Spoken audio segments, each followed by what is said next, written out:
As we get ready to launch season 3 next week for Reinvention, get ready. It's going to be amazing. I wanted to rewind this episode, our second episode, which talks about autonomy and agency and how to become the CEO of your own career. Very important right now for what's emerging in the workplace. Take notes, subscribe to our podcast. I can't wait to see you next week. Anybody else have work up in the air and curious about what the future holds, maybe even looking to reinvent themselves? Then join in. Let's do this. God bless, we're breaking these runs. Life too short to play on speed run. Hey, Todd, what are we going to be talking about today? Chris, man, so good to be with you. And today's a really awesome and fun conversation that's so deep in my heart. And I know it's something that you've also found really useful, which is this idea that there are core principles and a core series of tenets that can help you reinvent your career. And so we talk a lot about reinvention because this is the time where so many people are up in the air about the future of their career. Okay. AI is not something that's just a fad. This is really happening. A lot of people are burned out. I know you went through that, and looking at the next 20, 30 years thinking, like, what do I need to do right now to secure myself and to secure the future of my work? So that way it's not just every 6 months I'm up in the air. Okay. And so I've been doing career coaching for a long time. And when we met, we started to talk about this notion of what's a framework that people can grasp onto that can help them make decisions and move forward in their career more fluidly so they can get to success faster. And so these 6 tenets that we're going to cover today are that, and their principles. So if you're listening to this, like, really take notes, like, get out a pen and paper because ideas are going to pop. And I know that you're a professional career reinventor. Like, this has been your jam, right? And so when we came up with this, you said to me, like, man, I wish I would have had this 10 years ago because it would have gotten me there faster. Yeah, I absolutely wish I would have had it 10 years ago. And I think the thing is that as we go through the 6 tenets of reinvention, they are all things that I did and have done and continue to do as I'm living through my career reinvention. I just didn't have names for them until we worked on this and put this together. And I didn't reinvent my career as fast or as early as I would have if I had this framework. And I think that's what you and I are really excited about, is just helping people do this faster, helping people who are contemplating reinvention and maybe don't even call it that yet, take action, get moving, and really work through what this is like a system. This is a process and a system, and it's different for everyone, but it's got repeatable elements. And there are these 6 areas that we want you to pay attention to and tend to and care for. And that's really going to help you create a reinvention at pace, at speed. Yeah, absolutely, man. And when we talk about the 6 tenets, we always got to start with clarity. That's the first one. And as a coach for as long as I've been doing this, okay, like, I've had the privilege and the honor to sit in rooms like this with people that tell me their deep, dark secrets and their hopes and their dreams and their failures, all that, right? Just as a coach, you get that. And the thing that I found that's so fascinating about human beings is that most of us don't have a very clear idea for what we want, what we genuinely want. And so clarity is like the most important thing right now for people to start with, okay? Because yes, there's all kinds of reasons to feel nervous about the future, all kinds of reasons to have stress. Like, I get that. But when you take a moment in time and switch that mindset over to, this could also be an opportunity for me. Like, in our community, right? There's a lot of people who came in with stress and anxiety, but then started to see this as an opportunity, because this is a moment in time where you could align your money making and the future of your career with what you actually like to do, or what you're good at, or what your, God, I say it, your bigger purpose is on the planet. And so it's an opportunity to, like, take a breather. And when you take that breather, you start this system, you start this idea. And when you get clarity and you go through a process of getting clarity, and really what clarity is permission to dream. I tell people, I'm like, you have permission to dream as an exercise. You don't need to do anything with it. But let's, like, stop for a moment and let me prompt you to think about, well, what could happen in your life if things worked out idealistically? Like, what could happen? You know, like, what work would you be doing? Like, what adventures would you be having? What is actually possible for you if you are just taking a moment to create a life vision, and you start there?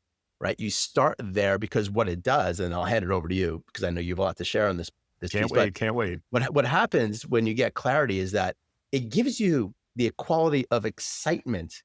Imagine being excited about what you're creating as opposed to feeling completely ambiguous or stress around it. Like it gives you excitement and it gives you fuel to get through the hard moments because it is hard to change and transform and reinvent your career. But when you get that clarity, you get that vision, it's what most people are missing.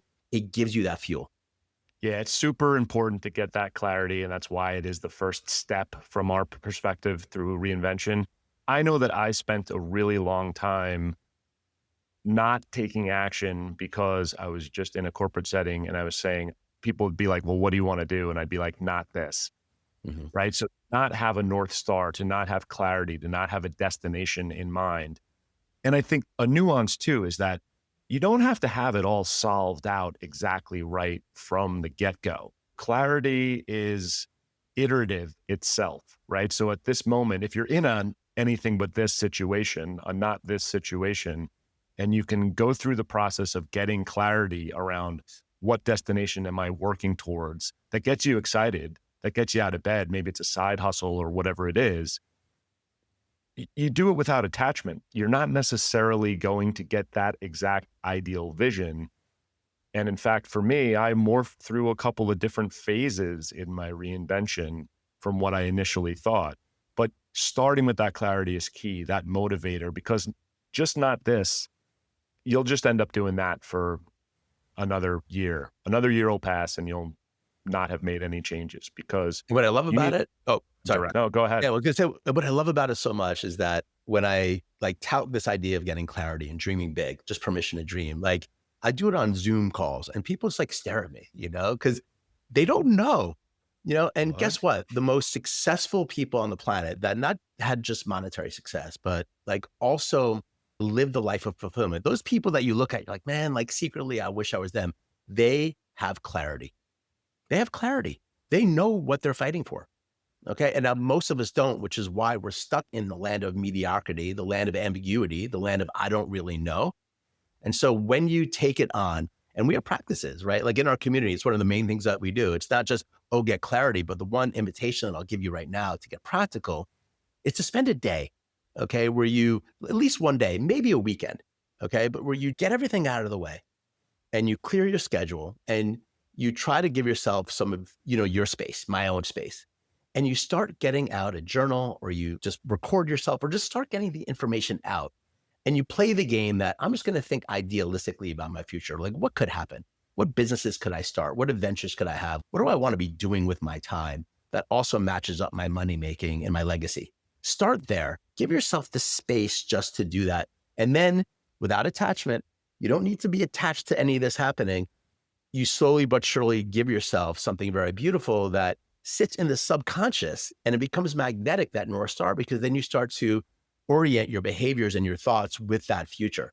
But, it doesn't happen overnight, but it's just a practice, right? I know you did a little bit of that. Yeah, that in itself, not to put too fine a point on it, is pretty life-changing to even just kind of give yourself the permission to dream, as you said, and to try to imagine what a potential future could look like.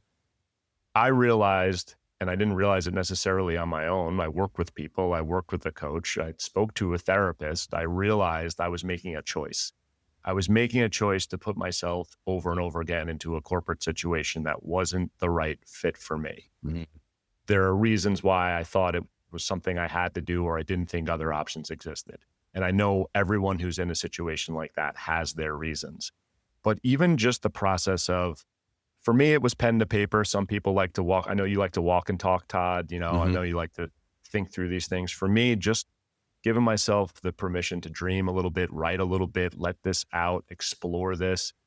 That right there was very impactful. That was very real. Nothing really had changed about my day-to-day circumstances in the first few weeks and months that I was doing that. But just the feeling of hope and excitement and like a light at the end of the tunnel, that was amazing. And we both see this with people we coach all the time, where if you can get someone who's not thinking in that mode to go through that process, immediately are like coming back almost like changed people. A light goes on. I see it I see it. A light goes on and you can see their eyes get a little bit brighter. Okay. So that's why when we talk about the 6 tenets of reinvention, we always begin with clarity. Give yourself the gift, and the opportunity to ask yourself the questions This about holiday season, this holiday season, give yourself the gift of clarity and give your spouse a Toyota. Yeah, I mean, but seriously, it's especially as we're entering into the holidays, right? This is a great moment in time to actually do this, to be self-reflective, which leads into the second tenet, which is what we call growth mindset, right? And you hear the word mindset and people roll their eyes, or here we go again. Okay, they're the buzzword of mindset, but no, actually, this is the moment in time to take it more seriously, because reinvention connotes transition. Okay, and a lot of people are in transition right now. And our goal, as stated, is to help people get to a reinvented situation and career that is aligned with the future of the version of yourself that you want to become, that represents your true joy and happiness. Like, why not? We're here for just a blip in the matrix in this life. Like, why not go for it? So when we talk about mindset, the way that we think about it is by learning and understanding, first accepting that creating optimism and positivity as a default frequency in your mind is a good life strategy when we're reinventing. Because look, we know there's a lot of reasons to be stressed and there's a lot of reasons to have anxiety. But if we just pull out for a minute, when you think about yourself, like, really hear me when I share this, like, when you think about yourself, when you're at your best, when you're in flow, when things are happening, even when synchronicities are happening, you are in this very open-minded, excited state. You're optimistic. You're seeing things with opportunity. And so one of the big shifts that's happening right now is human beings, I think, are waking up to this idea that I can train myself to get into that state of mind more frequently and actually even have it be my default mechanism. Because again, what we're trying to do here is to help you reinvent, but you got to be in control of the thinking patterns that are habitual, and we got to turn towards it. And what we found, Chris, is that when you do that and you start to do some mind training and to give yourself that North Star of, I'm going to think with positivity, I'm going to think with optimism, and I believe that that's something that I can do and that will help my life, then you start to set yourself up at the foundation for real reinvention, because that's when opportunities happen. Like, we know that. So that's why mindset for us isn't just a buzzword. Yeah, and I think it's really true. It's the science supports it, if that matters, but your brain notices what you orient towards. And everyone will say it. If you orient optimistically, you start to notice, it might have been there all along, but you start to notice the positive elements. When you have the clarity of where you're going, you start to see the cues that are aligned with that. If you're someone who wants to open a gym, you start to notice that your neighbor's cousin who visits every month owns a line of gyms, and that's somebody that you might end up having a beer with and having a conversation with. I mean, it's things like that that you can attribute to the universe or whatever it is. But the truth is, it starts from you. It starts from you being open and positive and believing. And I think this is one way I like to think of it too. We look for evidence to support belief. Sometimes you have to start with belief, because what you're actually doing day to day, you aren't giving yourself the opportunity to show the evidence yet. Start with the belief and then build the evidence with your behavior to support that belief. And that's the feedback loop. That's the positive feedback loop we're looking to create here. Right. And I think the big question that people say on this one is, okay, but it's easy when I'm in a good state of mind, but what happens when I get sideswiped with all this negativity? Okay. And I want to talk about this here, because I think this is a really important point that you and I have really resonated on, how to deal with this. And just to be really blunt about it, the way I look at it is, all right, a bad mood overcomes you, right? Like, okay, like, here it is. You wake up, you're not feeling it. You need a podcast like this, like, to remind yourself, but you're not feeling it. Like, what do you do? There's two options right there. Okay. And one of them is what I call like the Tony Robbins approach, right? Which is you kind of pound your way through it.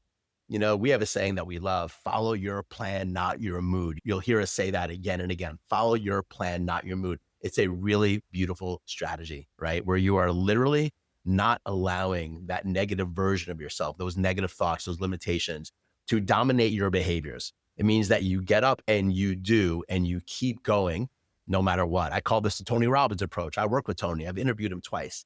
That's Tony's whole thing. You can change your state like that. That's his entire teaching. And so that's a beautiful strategy. I don't think it's a complete strategy, but it's one option for dealing with that negative mindset when it comes up. I don't know if you have anything to share on that piece before we go to the other part of the strategy, but what do you think? I do want to get to the other part of the strategy because I agree with you that I don't think that's a complete strategy. And I know that if I look only at that part and I say, just fight through it, pound through it, that doesn't really work for me. So Todd, if I'm not the type of person that works for, what would you say is the additional part that makes it a little bit more complete? Yeah. So the second piece of this, and I love Tony Robbins, but like, I don't think he shares this enough. I've been in his seminars. I'm like, just say that too, which is sometimes the proper approach is to allow and reflect. That's what we call it, to allow and reflect, meaning that, all right, a bad mood overcomes you. You're feeling a bunch of fear. Instead of doing the Tony Robbins thing, follow your plan, not your mood, and pound your way through it, sometimes there's real value in just sitting with it and allowing those thoughts to ruminate and clear.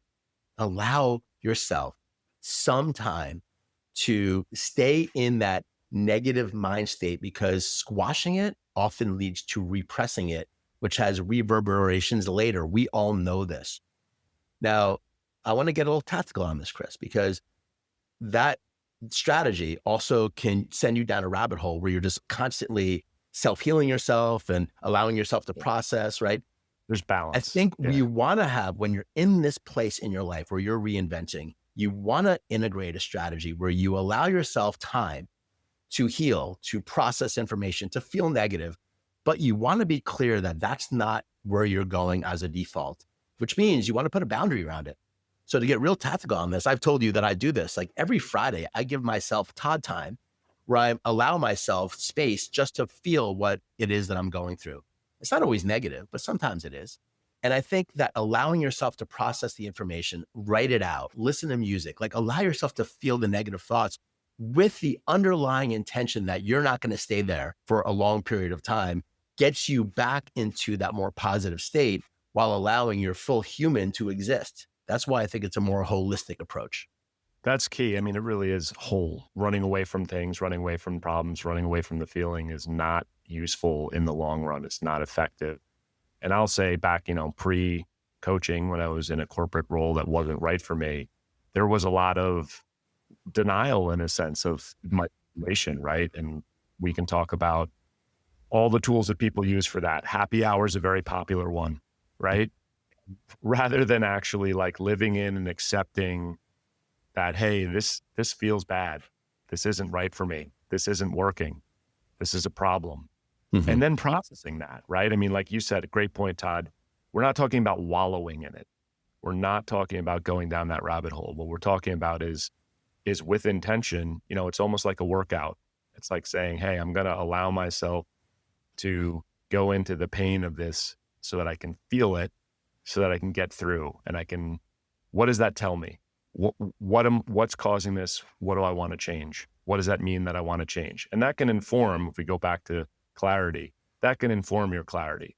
That's a good exercise sometimes to maybe come out of and take a few notes and write a few things, because it's really informative what you want to change about your life. Yeah, I love that. That negative voice, the one that you're trying to run away from, has value. Allow him or her to exist. Allow him or her to express themselves to you, through you.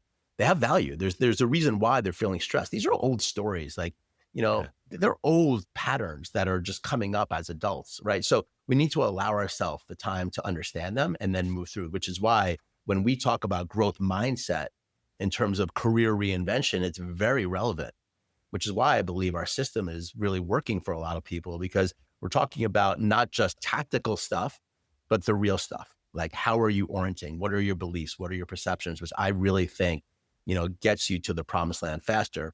But we want to move on to the third tenet of reinvention, which is more tactical, right? Because this isn't just pie in the sky. Oh, let's get clarity and create a life vision. Oh, let me change my mindset and orient, right? All that stuff, which is really valuable. The third one is game planning, because now what we have to do is we have to be very sober adults, okay? And just be like, all right, what do I now need to do to explore my reinvention? What are the practical steps that I need to take? And you literally become the CEO of your own life, because a lot of people that are reinventing are coming from environments where they weren't the CEO in their work career, but now they're in a position or heading towards one where they really feel like they need to explore different things, potentially reinvent in some ways. And so that requires you to now be the CEO, and CEO's game plan. You get that vision, you work on your mindset, and then you build out a system by which you are exploring your reinvention. And it depends about where you're at, because some people are just starting out, kind of burned out, or the end of their career is coming and they don't know what's next. Others have already started, like got some side hustles going on. So it depends where you're at when building a game plan, but making this a very clear thing that you are doing and checking in on, as we'll get to later in the later tenet of kind of accountability and self-accountability. You want to start building a game plan around this. And I know you did quite a bit of this during your reinvention, but I think it's helped you to talk about it this way because it would have added more clarity. Yeah, absolutely. I mean, especially for me, going from corporate to solo entrepreneur, right? That was the step that I initially took. Just from a very practical, tactical standpoint, literally becoming the CEO. Like I was a senior executive in corporate, but I wasn't the CEO, but I, ran a department and things like that. But then when you come out and you're an entrepreneur, which not everyone will do as part of a reinvention, but when you do that, like I'm everyone. I'm the CEO, I'm the head of sales, I'm the head of marketing, I'm the janitor. So I think there's just an element of like having to really be accountable, as you said, and have a plan around all these things, because it's a lot and it's different. And without a plan, it's really easy to feel overwhelmed by it and to feel bewildered by it, right? People who are at different stages of it, for you who are in the very beginning, who are thinking, I just want to try something different, your game plan might simply be getting clarity. Yep, absolutely. That's, the number one step, and the only step of your plan at this moment might be that. As you go further into reinvention and you have clarity and you have a North Star that you're working towards, well, then we get to, let's map how we're going to get there, and know that the further you go out in time, the less you're going to know about the intricate details of what's going to be happening at that point. But you can make a high level plan of how you're going to get to where you're going, and then come back closer and get really, really tactical about what are the things I'm going to do in the next year, 6 months, 3 months, week, and really get to a place where you've created daily clarity for yourself of what you're going to act on.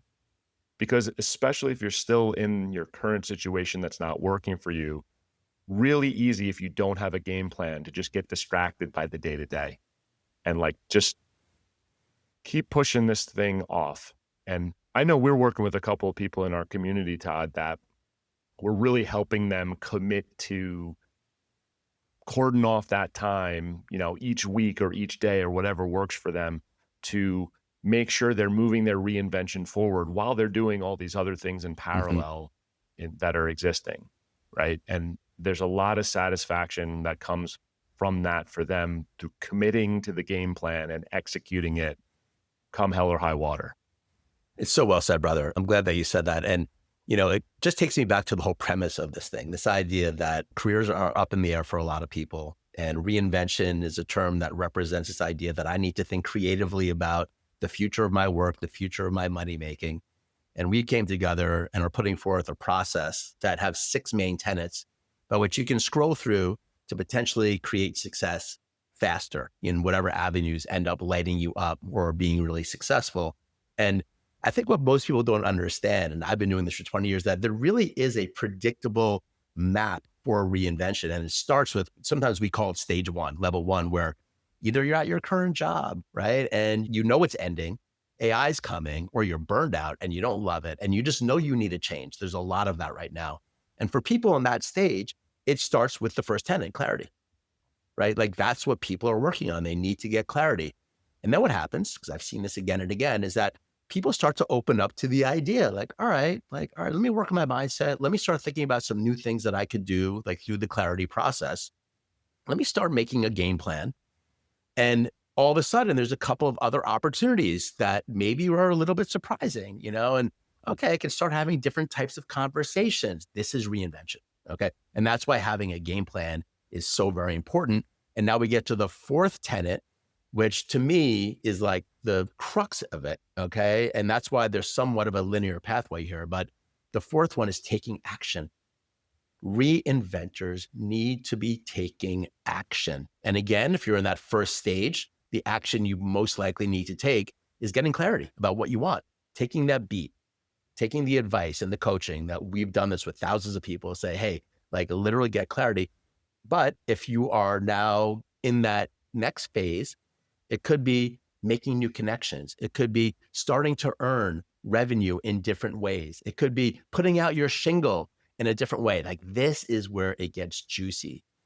And taking action is just a huge part of reinvention. And a couple of things about that. It's not just like willy-nilly. I know that sounds like I'm very old. I can't believe I just said that willy-nilly, but It's not willy-nilly. Oh. a willy-nilly action. It's action that is coming from a system, right? You're getting clarity, you're working on your mindset, you're getting a game plan, and then you have an idea, right? And you're going out there. And a lot of this is being courageous, right? Being more forthright, being more fully embodied and empowered that you can create the future that you want. But it requires you not to just sit there and get clarity and work on your mindset. It does require you now. Taking action is where it goes from paper and kind of internal processing over into, okay, I'm going to start making stuff happen in the real world. And like, this is why, like, I love that we have this community because we help people do that, like take action. And when you're in a place with others, and we'll talk about that later, that are also reinventing and also exploring and being more creative and thinking outside of the box, you feel more comfortable. But the taking action piece is huge. And I think you did this so well in your reinvention. There's so much to say about this, right? There's a word that you and I debated, we used to say, be fearless. And it's not about being fearless. You said courageous just now, which I love, right? Yeah, watch myself because you yelled at me one time about it. And then brought you a lot of fear because I yelled at you about it. So like, it's fair. Yeah. Okay. This is going to have elements of discomfort. This is going to have elements of fear, like any change does. And I think if you look at it, if you're stuck in a situation that's not working for you, 99.99% of the time, one of the major elements as to why you haven't changed that yet is fear. Everyone's going to say that they can't change it. They can't do this. They can't do that. And that may indeed be true in some cases, but many of those can'ts are actually fears. So fear is going to be in the equation. Let's just put that out there and accept that.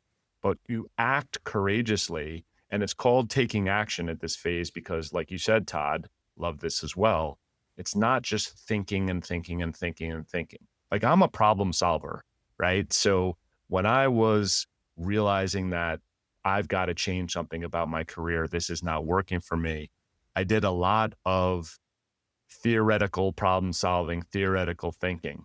And it was important, and it did help me get clarity and plan and start to get ready to take action. But when I took action, that's actually when the magic started happening, right? Yep. When I decided, hey, you know what? I'm going to volunteer for this organization that's really aligned with sort of my values. I'm going to throw a little bit of not a Hail Mary, but a deep pass on third down to try to do this consulting gig because it's something I've never done before. Let me just try to sell a consulting gig to someone. When I got the feedback of, oh, I actually landed a deal. Oh, I'm actually getting paid for this. When I got the feedback of, oh, this mentoring I'm doing for this organization that's values aligned is really interesting to me. That was all the proof I needed to give me the belief that this is a possibility. I can do something different. And that was, again, I could theorize around what all the possibilities were, but until I took action, that was when the rubber really met the road. And that was when I really proved to myself, like, oh, this is a thing. I'm going. Let's go.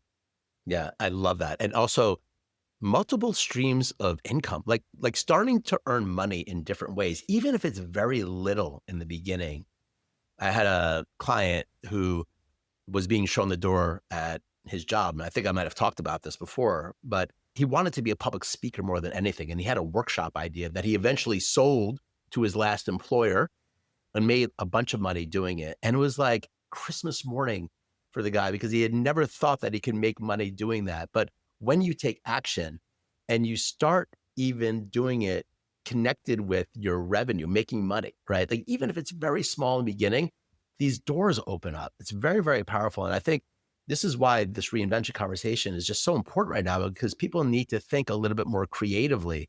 Because if you can make $10, you can make 100. If you can make 100, you can make 1,000, right? And on and on. So it's just starting to think about it a little bit differently. And so taking action is really at the very core of this and goes along with the next tenet of reinvention, which is building new skills, like skill building. This is so very important because for most of us, we were stuck in a career path that, let's be honest, limited our development and our creative output. But when you're becoming that CEO of your life and your career, it's a moment in time to become a student again, to become curious about who you are, and not just to sit there and be like, okay, like the future's in front of me and I could do new things, but then being smart about it. What do you need to learn, right? Yeah. This is a time to invest in yourself. This is a time to take courses, to follow the right people in your social feeds that represent who you want to become. Learn from them, watch what they do, become a student of theirs, buy their book, listen to their podcast. This is a time to build new skills.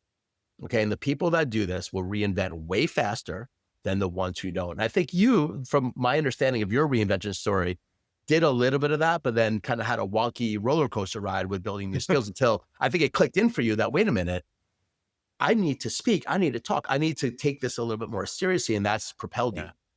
Yeah, for sure. I think especially for my corporate brethren that are out there, like you said it really well, Todd, you get pigeonholed, right? That's because the way these organizations work, it makes sense. I mean, if you're leading a department or a division and you're growing or whatever it is, it makes sense for you to be plugged into that spot and be really effective. But then whether it's going out on your own entrepreneurially, or even if just reinventing your career in a different way, if you're going to be the CEO of your life and your career, you are going to have to learn new skills. And I say have to, but that's exciting. That's a really cool thing. By the way, end of 2025 and going into 2026, it's like, this is the greatest time to learn new skills. AI hangs over many people like a specter of all these jobs that are going to be lost or whatever it might be. Okay. I also think it's a great opportunity. I think you can learn so much. You can learn how to use AI itself. You can use AI as a learning tool. And there's so many other technologies out there that just your ability to learn from people who are modeling what you might want to do.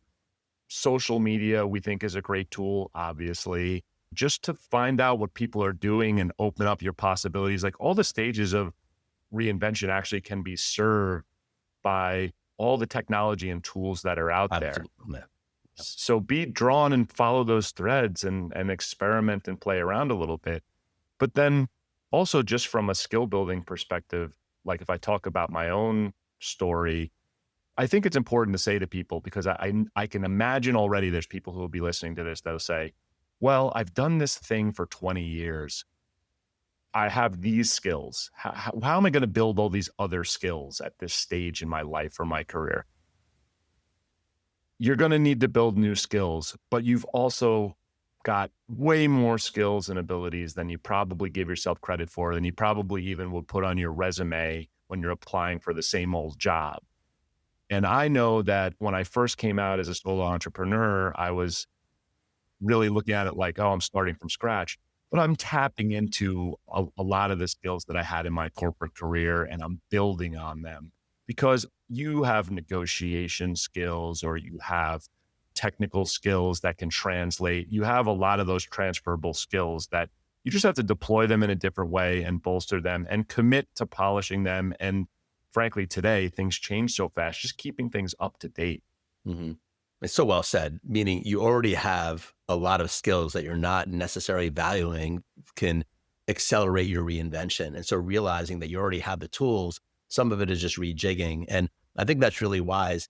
And I've also found, just coaching people through this process, that we do tend to get pigeonholed into, like, for example, in the books, like operations focused. And then some people really just love the sales, marketing, connection piece and aren't really on the ground operations people. And what I found just in general is that we need to be self-aware to understand where do we tend to gravitate towards, because you need to have balance as a reinventor. You need to be out there and connecting and being a little bit of that CEO visionary, like out there to some extent. Not everybody needs to create a TikTok account. Okay. That's not what we're saying. But for a lot of people, this is an opportunity to get out there, and create a personal brand to some extent. There's a lot of entrepreneurialism within reinvention.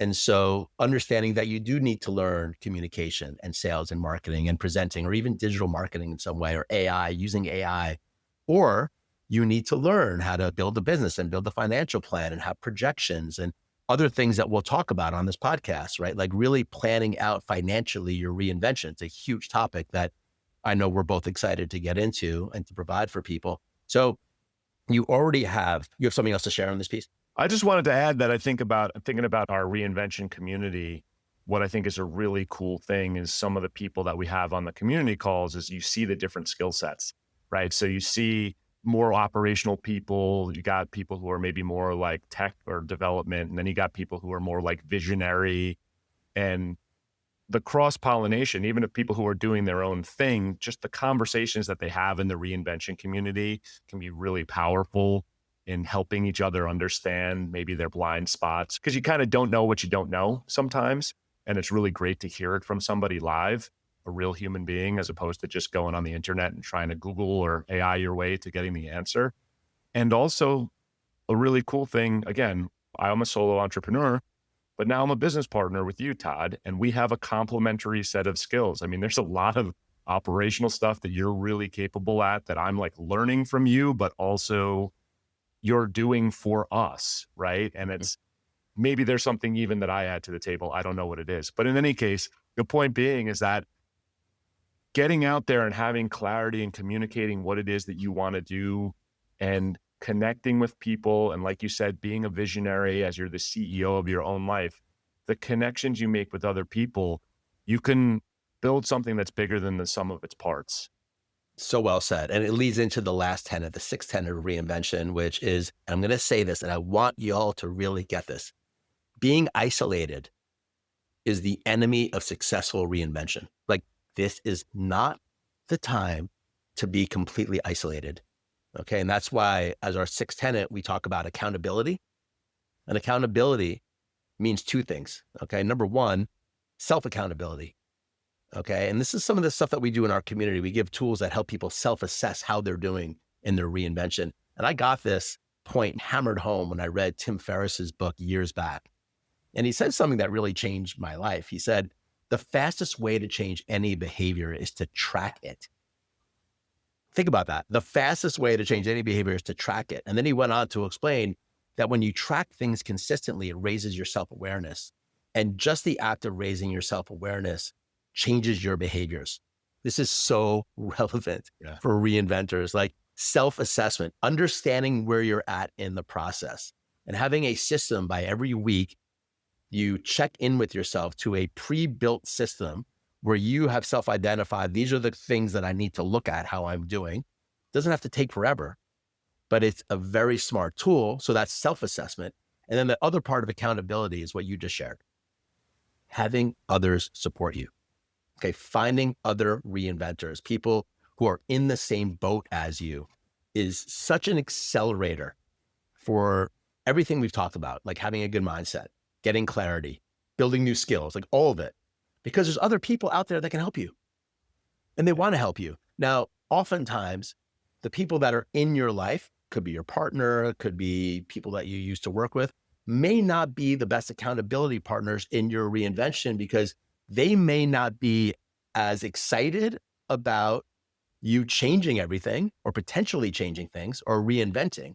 So you need to be smart about who you let into your inner reinvention circle, because you want to be supported by community. You want to be in an environment where you can explore. Not everybody needs to know everything that's going on in your life.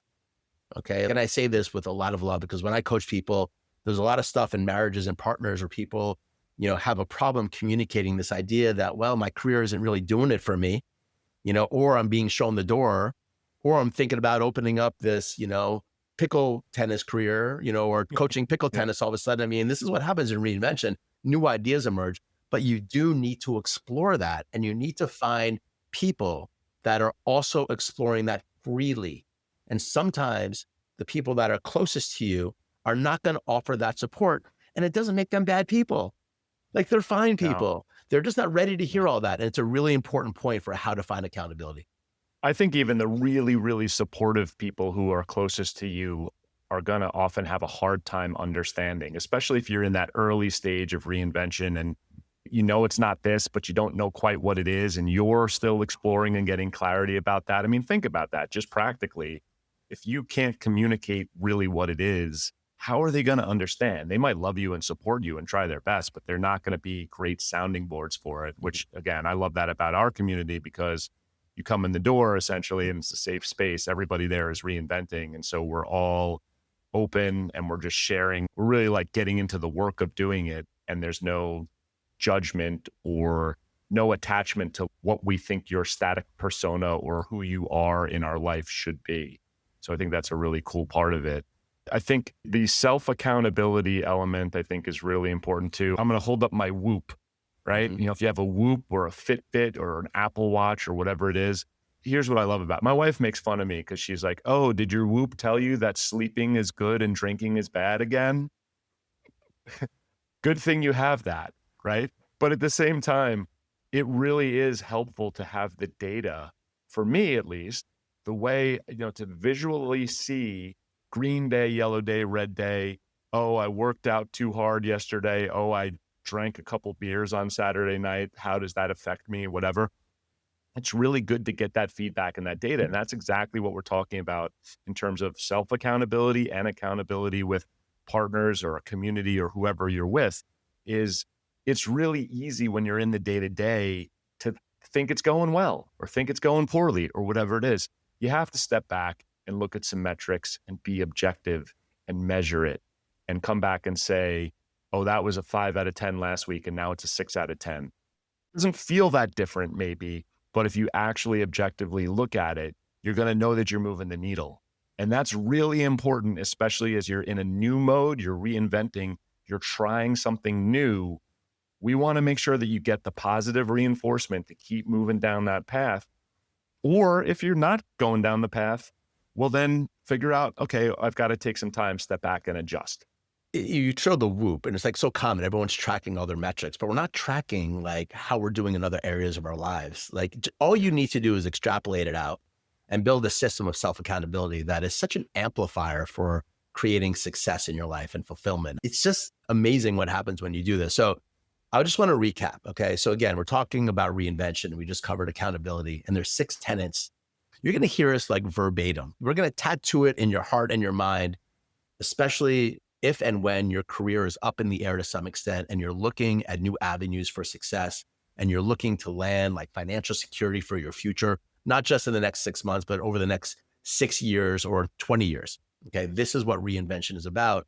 And there is a system for going through that process so that you can uncover what you should be doing that's aligned with your talents and your gifts and what you want to be doing. And the 6 tenets are clarity, working on your mindset, growth mindset, game planning, creating a game plan, taking action, building new skills, and accountability. Okay. And so that is a skeleton framework for how you can work with navigating this time of transition for your work. Okay. And it's really, really helpful in working. That's why we just wanted to dedicate this episode to explaining it, because we're going to be talking about this in a million different ways. And we're going to be bringing in other people who are reinventing. And you're going to be pretty astounded, like watching some of these people who are doing one thing and now have come through this process and have opened up the doorways to different avenues and are finding success. And it's sometimes challenging because they're not used to it, but that's why you need to have a conversation and you don't need to isolate.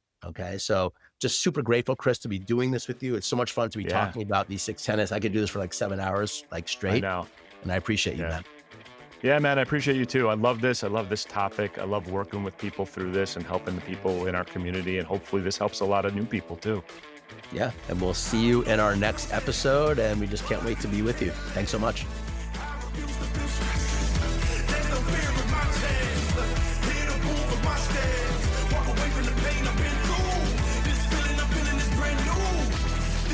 when I break through.